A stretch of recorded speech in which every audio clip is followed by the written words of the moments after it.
So let's take a look at Spotlight. Spotlight is a texturing tool in ZBrush that allows us to paint into PolyPaint, but by projecting imagery. We also use Spotlight as a means of loading photo reference. We covered that in our chapter on photo reference inside of ZBrush. We can also use Spotlight to create what's called Snapshot 3D, which allows us to use Spotlight to create geometry. But in this chapter, we're going to talk about Spotlight as a texturing tool. And I used Spotlight to texture this skull using photographs of a skull. So let's take a look at how to do this. First off, I'm going to go to the texture menu here. And I have an image loaded up right there. It's a texture reference image of a skull. I will select that image, and then I will click this button here, Add Spotlight. Now this opens up this round interface on screen, and you see it's brought the image in, and it's sitting on top of my document window. If I click between the orange circle at the center of the spotlight and the outer circle here, I can move the image around. If I click inside the orange circle, I can move the interface itself around. Now notice that it has a crosshair, and it will snap to the center of the image there. It'll also snap to the center of the mesh underneath it. So I'll snap to the mesh center. Now the buttons around the perimeter of Spotlight are your interface items. Here we have rotate, so I can click drag and rotate this 90 degrees, just like so. And I can click drag on scale, and it will scale it down around the center of the Spotlight interface. All of these operations will happen around the center. So if I move the Spotlight over here to the corner, it allows me to snap to the image corner, and I can scale from this side. If I move the orange circle again, I can snap back to the image center and move it like this. Now, let's say I want to load some more images into my Spotlight. I will go to Texture, and I will just go to Import. And then I'm going to just import all of my images from my file browser, which is just off screen. And you'll see these will all come loading into the Spotlight at once. So once I have an image in Spotlight, if I load a new texture, it's going to load directly into the Spotlight. Now, these are all piled up on screen, and it's a bit difficult to see anything. So luckily, there's some buttons here to organize our textures. I'm going to click this button here, Tile Unified. And that's my favorite way of organizing. It just tiles all of the images down one side of the screen, all the same size. Now, if I click on any one of these images, I can move it and position it on screen. If I click Tile Unified again, they all snap back into place. Now here you see I've got two images which are actually the same because I double loaded one of them. So how can I adjust this?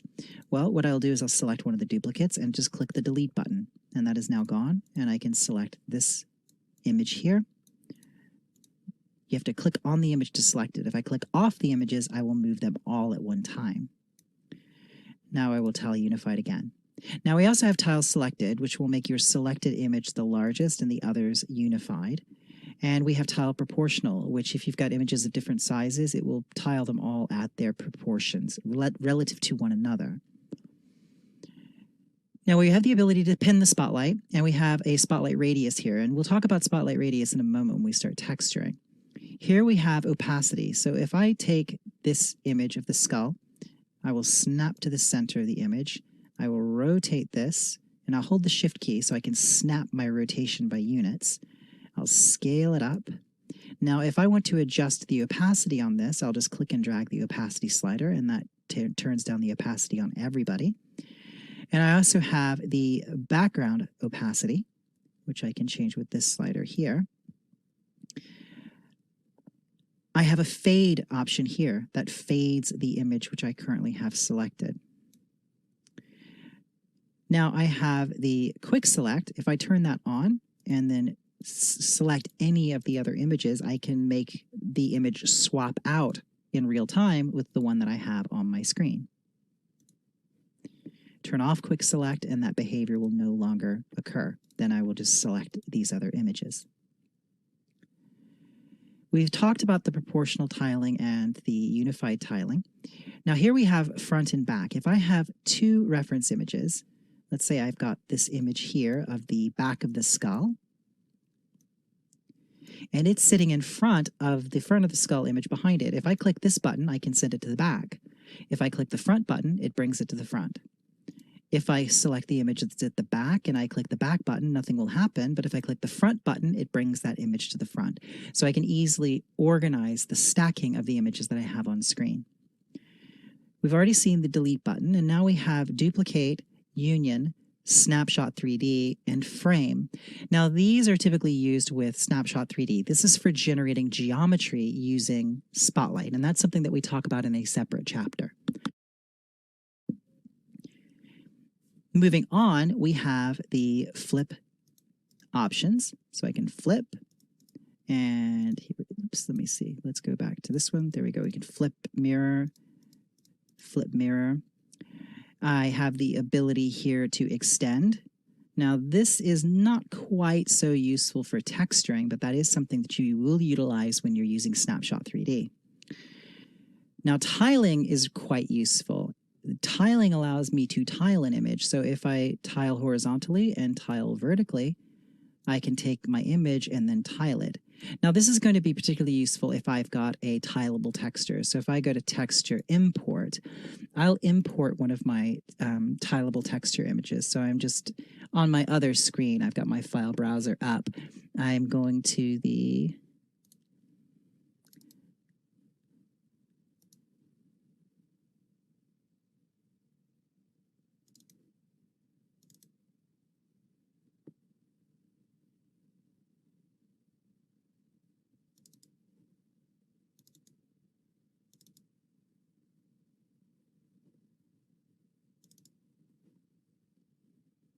So here I have a tileable texture of fabric. If I select this and then turn my tiling down and up, you can see the difference. So I can take this image and then tile it so I get a nice tiled texture. Dial that up and down. And if I want to reset this, I'll just dial these back to their original values. If I go back to my texture import, I can import another bit of tileable texture here. We'll scale this up. And we will tile this horizontally and vertically. And then scale it up so you can see the resulting texture. So this can be really handy when you've got a tileable texture that you want to use to cover a lot of ground. Now, the rest of these are for editing the image itself. So we have a restore button, which will restore any changes that we made to the image.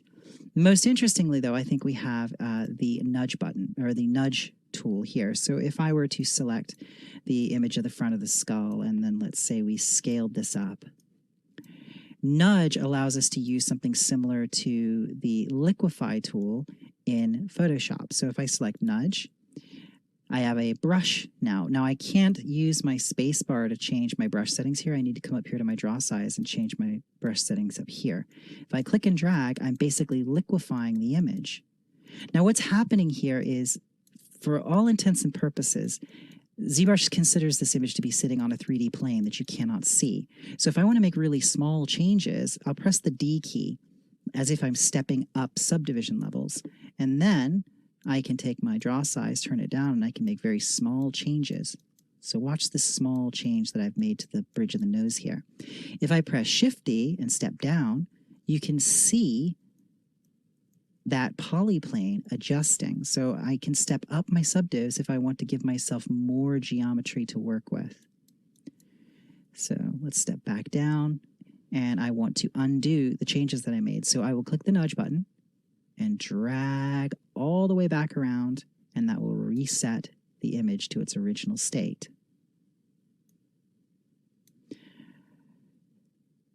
Now, moving on, we have a clone tool here, and then a variety of different smudge, contrast, and saturation tools. And these function just like they do in Photoshop. It's just a click and drag, and you can globally control your saturation. These are handy for spot adjustments, but I encourage you, if you have a selection of photo reference, that you sort of unify it all in Photoshop ahead of time and save the images out so they're already ready to be blended together, rather than trying to match them here using the dial controls in Spotlight. So let's go ahead and tile unified, and let's get rid of our tiled textures here for fabric because we don't need those. I'll select this tiled skull image here. Let's grab this. And then let's just dial back our tiling so we're back to 100%. Now I'm going to press the Z hotkey. The Z hotkey turns Spotlight's interface off, but Spotlight itself remains open. You see the images sitting here. Shift Z turns Spotlight off entirely. Shift Z turns it back on, and then Z turns the interface on and off. And that's particularly important in using Spotlight for photo reference. And of course, if you press the Z key or Shift Z as you're working, you can get rid of your Spotlight and start sculpting or making other changes, and then Shift Z to bring it back, and then carry on texturing. So let's take a look at this in action. I'm going to select the cranium. I'm going to select the skull here. And I am going to fill it with white as an RGB value. So I'll select RGB and go to Color, Fill Object. Now what I want to do is I want to texture this skull using the photography I have of this piece of skull reference. Now, something to keep in mind, once you have a Spotlight set up with the images that you like, you can go to the texture menu and then go to Save Spotlight, and you can save the Spotlight as a .zsl file. So you can keep Spotlight files with your favorite reference images together in them. It's similar to PureRef, the way PureRef can save images in the PureRef file. However, you can't get the images back out, so don't delete your originals. Once you've put them in the Spotlight, they're in the Spotlight. It's going to store the full resolution version of the image, so they can get kind of big, but it's really handy to have those available. Also, be aware that when you create a Spotlight, it's not going to save with your project files, so make sure you save it separately so you can load it up again later. Now, let's go ahead and start texturing. I'm going to grab a front view of the skull to start with. I'm going to snap to a front view. And I'm going to lock my camera so I don't accidentally move anything. I'm going to go to the Movie, Timeline, Show menu that shows my timeline here where I can add keyframes. And I'm just going to put 2 keyframes here for my camera. What that does is if I accidentally move my object, I can use my left-right arrow keys to snap it back to the position that it was in as I was texturing. And I will lock the camera for just an extra bit of security. Now, one more thing I want to mention before we move on is I have saved out a Spotlight that you can load up and follow along. If you go to the texture menu, go to Load Spotlight, and just load skullimages.zsl. That will load up the images that I'm going to use in this demonstration so you can have the exact same ones and follow along. I've reduced the number of images and given us some better coverage and done a little bit of color correction on them. So we'll make sure our camera is locked. We have our keyframe set, and I will simply grab a front view, scale this up, and then take the orange circle, snap it to the image center, and we'll scale this image up. And we've got a little bit of perspective distortion on here, but that's not too much of a problem. I can turn on my hot swapping here, my quick select, and then select one of these other skull images here. And you see this one, this front view has a little bit less camera distortion. So perhaps we will switch to this one here. I will scale that up. I will turn down my opacity so I can see through to the image underneath, and I'll snap it to the image, to the model center. Scale this up, and basically what I want to do is I just want to get the ocular orbits pretty much lined up like this. Now I will select the nudge brush, turn up my draw size, and I'll just do a little bit of scooching of the perimeter here so it's lining up a bit better. I don't want to stretch the image too much because it's something that we're going to be able to texture in patches. So I want to avoid stretching my source texture. So I'm just going to go ahead and get a preliminary pass with this. I'm going to turn my spotlight radius down. If we turn our opacity down, you'll see this much better. If I change my spotlight radius, you can see it there. Press the Z key. So now I am in projection mode. I am projecting using the spotlight, make sure Z add is turned off and RGB is turned on and X symmetry is turned off. And then I will just project this texture directly onto the skull. And again, I'm not worried about areas that don't quite line up yet because we can spot correct those. So when I'm happy with this, I'll unlock my camera and let's go ahead and rotate and snap to a side view. I'll press the Z hotkey to bring back my photo reference, and I'll just click the tile unified again. And this time I will grab a side view. So let's grab this image here. Let's grab the side view of the skull, scale this up. Now this is the other side of the skull. So let's see, I should have this side. Now that's a 3/4 back. Let's see. Let's go ahead and grab this side image, but what I will do is I will flip it horizontally like this. Snap to the image center and scale it up. And I just want to get this lined up to about the same size as my previous projection. Press the Z key, and then I'll start projecting through this. Now, this is going to respect your RGB intensity. Now, also keep in mind, I turned X symmetry off, but I want to project the other side as well. So I've turned on X symmetry. So let's undo that a couple times so we don't miss any spots. Right now, you can't see it because it's on the other side of the model, but I am projecting through to the other side. And I'm not worried about getting the cracks in the texture to line up because we can go in and do those manually. And we can also use some customized brushes just to paint directly down into the cracks. I'll press the Z key, and what I'll do is I'll move the zygomatic bone up here.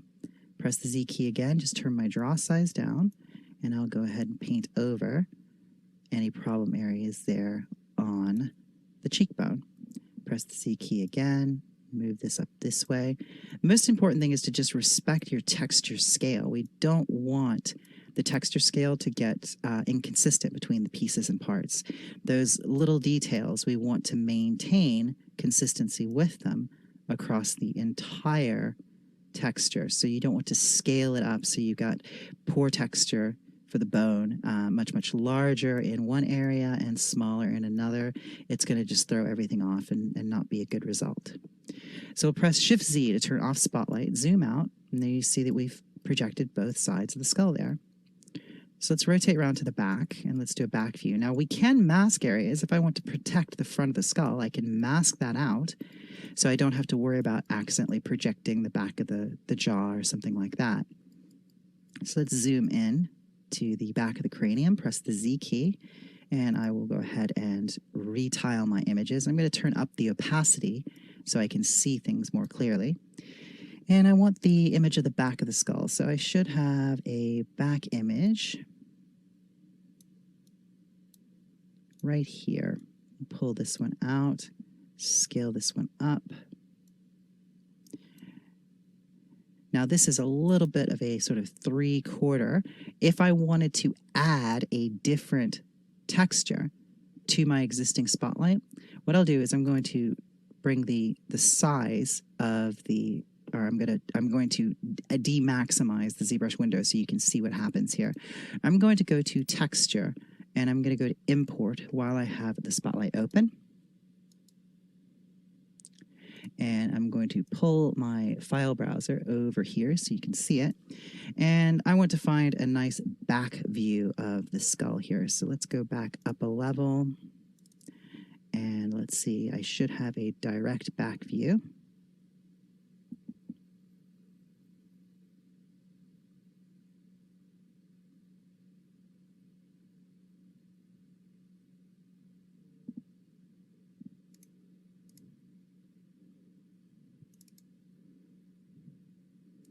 Right here.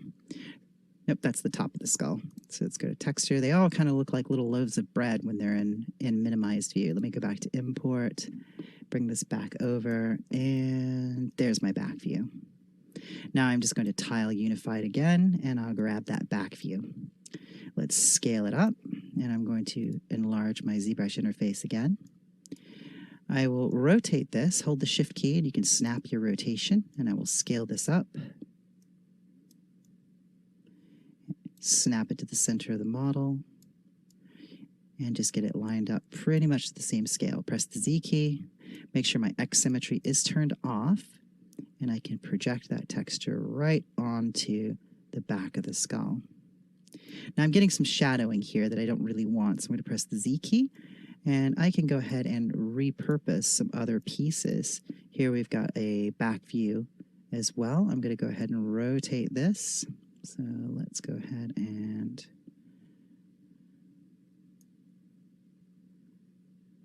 rotate that, position it, press the Z key, and there we go. That doesn't have as much shadowing in there.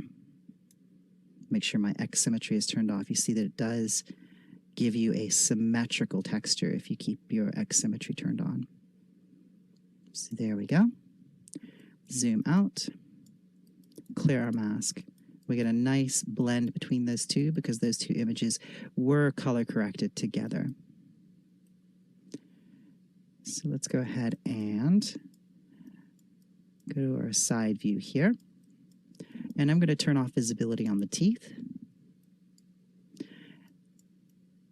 I'm going to set this up at a little bit of an angle here and press the Z key. And I'll use this same texture here, but I'm going to scale it up a bit so it matches the texture scale. And I'm projecting onto both sides now, and I'm just going to get a little bit of this texture up into here on the maxilla. And let's get the back side of the mandible. Press the Z key. And here we can just rotate and adjust the positioning of this texture. Press the Z key again, move it over here, and let's just get some coverage on the underside of the occipital. I'll rotate to a front view, and it'll be easier if I can isolate these two pieces. So let's go to frame mode, Shift F, and you see that we have polygrouping here. So if I Control Shift click on the mandible, I can hide the cranium. Press Shift F again to turn off frame mode. And let's go ahead and get a little bit more detail on here. So let's press the Z key, and let's scale this up again because we want to make sure that our texture scale does stay consistent. So we'll scale this up, rotate this, and I want to find a nice bit of detail here. Press the Z key, and I'll go ahead and paint that texture onto this mandible. Let's bring this up so we don't paint in that dark area. And just get some nice coverage here. I'm going to turn off X symmetry because I do try and avoid having symmetrical texturing. And I don't want to texture in that, that bit of fissure in the skull, so I'm going to paint over that, paint over this, and this. And then let's get this bit of detail through here.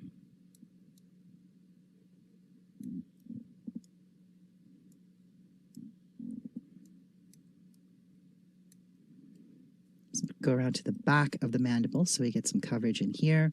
Press the Z key, move our texture image, and then project that texture through.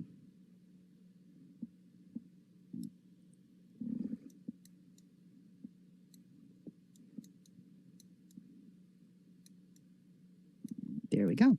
Control Shift click on the background to reveal all again. And then let's Control Shift click on the cranium. And let's work on these pieces here. So let's do the top of the skull.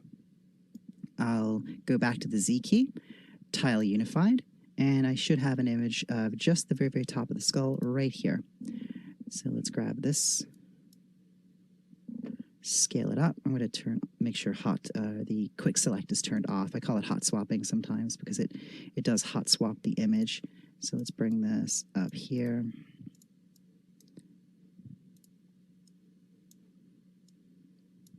So that's the back of the skull, and we want the top of the skull right here. There we go. Scale that up and position this. And again, don't worry about the fissures. Don't worry about the little crack details because we'll just manually paint those on. We want to keep our texture scale consistent. That's sort of the most important consideration here, is that things stay consistent in their sizing. I'll turn up the draw size. Now we can turn down our RGB intensity if we want to feather one area of texture into another. So we don't have to have a hard blend. We can softly blend between two projections like this. There we go. Now I'd like to do the back of the zygomatic bone here. So I'm just going to go to a bit of a 3/4 view here, turn on X symmetry, press the Z key, and I've got a nice photo that I shot here of the 3/4 view of the back. So if I just scale everybody down here, move everybody over, I should be able to find that one right about here.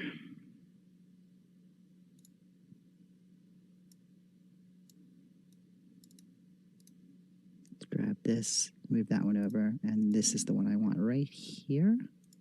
There we go. Let's scale that one up. Let's grab this one, move this over, grab this one.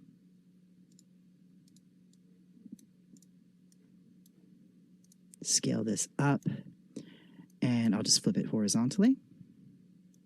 Turn down my opacity, and let's get it lined up more in line with what we're actually seeing in the image. So I'm just going to snap this to a back view and then rotate it like this.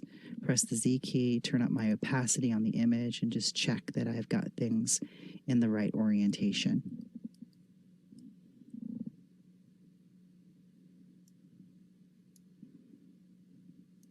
There we go. We can start to paint through using this as reference. Now we're getting stretching here. As you see, we've got a texture stretching projection going down into the eye socket. So I'll just press the Z key, and then let's grab a 3/4 view of the eye socket here. So I'm going to press my Tile Unified button again, grab this image here,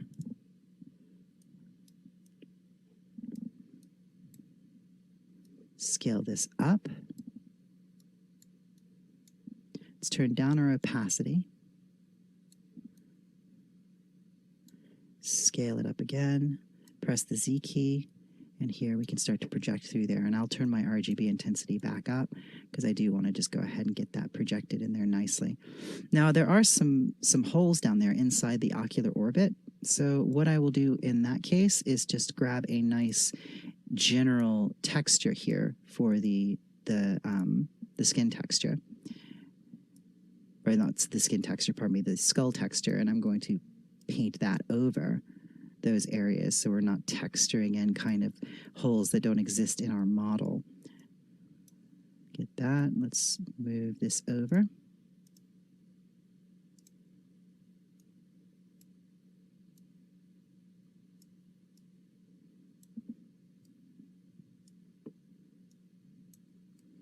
And then get a bit up here. Let's fix that little seam there. There we go. And we'll do the same for the nasal cavity. Press the Z key, and I'm just going to position this texture and then paint that into that area there so we're not getting that ugly stretching. Press the Z key again, move this texture, and then paint that down into the recesses there.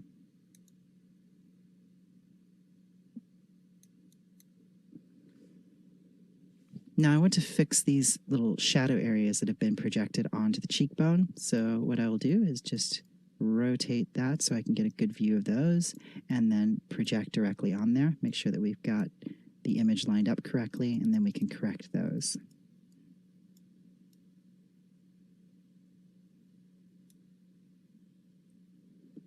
Move our image over and project. Now we'll Control-Shift-Click on the background to reveal all again. We can turn our teeth back on. You see that we're getting a nice coverage on the skull. So if we want to go in and do some spot painting, I'm going to turn off Spotlight. Shift-Z is the hotkey to turn off Spotlight. And I'll take my standard brush, and I will change to the dot alpha here, and I'm going to just sample a color some of the darker browns here. Bring my value down on that. Now I want to paint into the fissures that actually exist on our model. I don't want to have the ones that are sort of baked into the texture here. So what I'll do to begin with, I'll switch color and I'm going to sample the base color here, and I can paint over any of the areas that have been projected into the texture that I don't want to keep.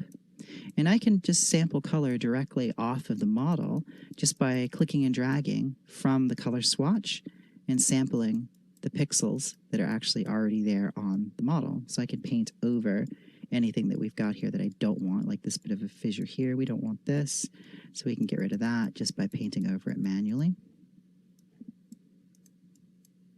Turn up my draw size a little bit. I'm just creating a little spatter texture there to clean that up. Now I'm going to switch to this brown color, and you see this is what we get by default. I'm going to change to a spray stroke. See, that's what we're getting by default. Now we talk about this in the customizing brush chapter, but if I go to the brush menu, go to auto masking and turn on cavity mask. Now cavity masking by default is set to 10. Doesn't seem to have much of an effect. It is protecting the cavity. You see it's not painting down in there. If I set this to -10 and then paint, you see it's painting into the cavities, but it's still getting a little bit of overspray onto the sides.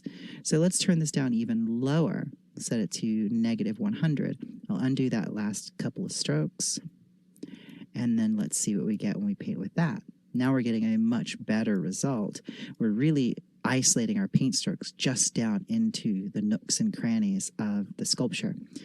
So if I undo that and open up my cavity masking curve, I can limit this curve even more like that. So what I'll do is I will turn my RGB intensity down a little bit, and I'm just going to paint into those crevices.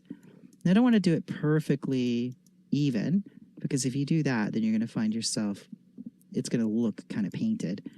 I just want to get some areas where it's sort of collected a bit more grime than others. So as I brush over this, it's just going to paint into those recessed areas.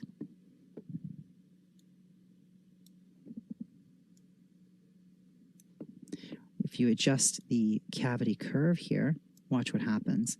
Let's go to a different area that we haven't painted yet, like right here on the cheekbone. Let's see what that does.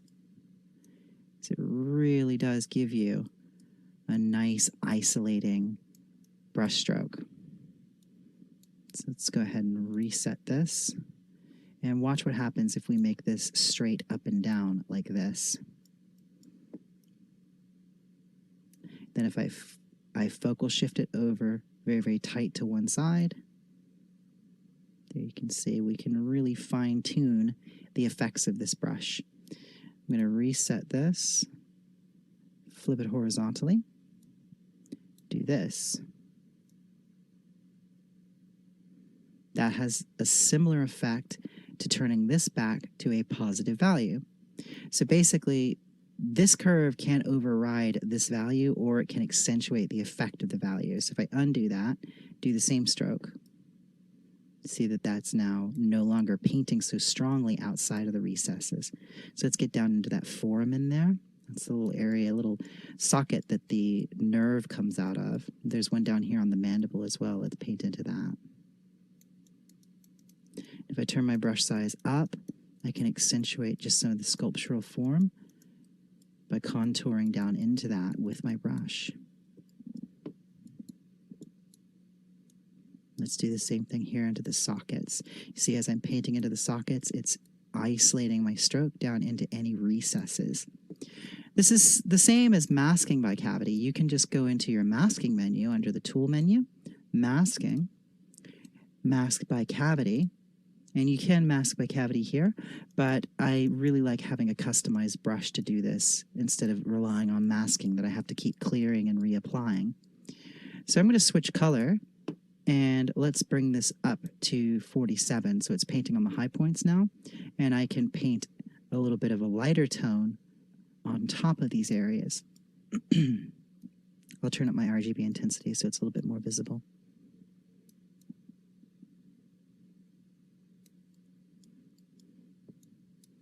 going to go to my material menu, go to modifiers. I'm going to turn my specular down, broaden the specular curve, and I'm going to turn on a bit of translucency because bone is translucent. So let's go to render, render properties, and turn on wax preview. That's a little too translucent for dried bone, so let's turn that down just a little bit. So there we go.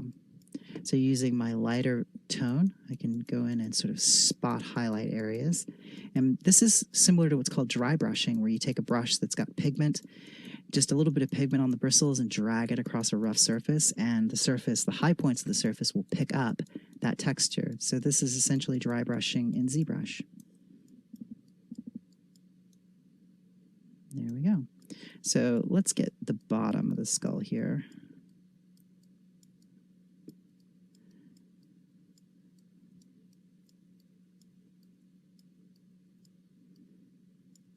I'm going to press the Z key. Now I do have some shots of the underside of the skull. I can grab this one, scale this up, and see if we can't get some interesting textures out of this. Now I want to avoid painting shadows into my texture. I don't want the holes to be baked in, so to speak. I want to just get some of the more interesting texture areas. Turn my Z intensity off, or excuse me, turn my X mirroring off, and turn my cavity masking off, and then I'll paint this indirectly like this. Press the Z key, and let's get this little bit here. Turn my RGB intensity all the way up. I don't need that to be feathered at all. So there's some interesting texture in that photograph that I want to capture in the sculpt, or in the texture on the model, I mean to say. I could actually enlarge that a little bit. There we go. And I'm going to go back to the Z key and just swap this out with this image here.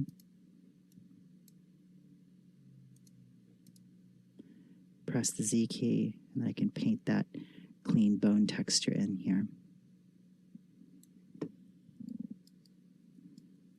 Shift Z will turn off spotlight, and there we go. Now we've got a bone texture that we've painted on using spotlight. Now, this is polypaint. If I wanted to turn this into actual texture, I would just need to have UVs on my model. What you would do is you would step down to your lowest subdivision level. You would go to, the easiest way is go to UV map, and you can assign UVs by going to create and creating automated UVs here, or watch the section where we talk about using UV master to generate UVs. The important thing is just that you have some type of UV coordinates on your mesh to do the next step. Now we talk about this again in another chapter where we talk about exporting textures from ZBrush to Maya. But what we want to do is we want to bake our texture down into, bake our polypaint down into an actual texture. So what we do is we go to the texture map menu, create, and create new from polypaint. So how do we do this? It's actually quite simple. So what I need to do is make sure I'm at my highest subdivision level, and then click Create, New from Polypaint, and that will generate a texture map based on whatever UV set I have applied to the model. These are not human-readable UVs, but it is possible to make very efficient human-readable UVs in Maya using the Z plugin UV Master, which we talk about in another chapter. If you have not seen that one yet, be sure to check it out. So that is polypaint using Spotlight. Spotlight is really quick, very efficient. It's very similar to the same type of projection techniques that you might use in something like Mari, and it works obviously with polypaint and then can be baked out into a texture map using the technique that I just showed. So I hope you've enjoyed this lesson. You've got that spotlight of images, so you can follow along if you'd like to play on one of the skulls or the skeleton that comes with ZBrush. There's a couple different skeleton models that come pre-installed with ZBrush that you can experiment on. Or you can grab photo reference from 3D.sk or your own library. So thanks for watching, and I'll see you in the next lesson.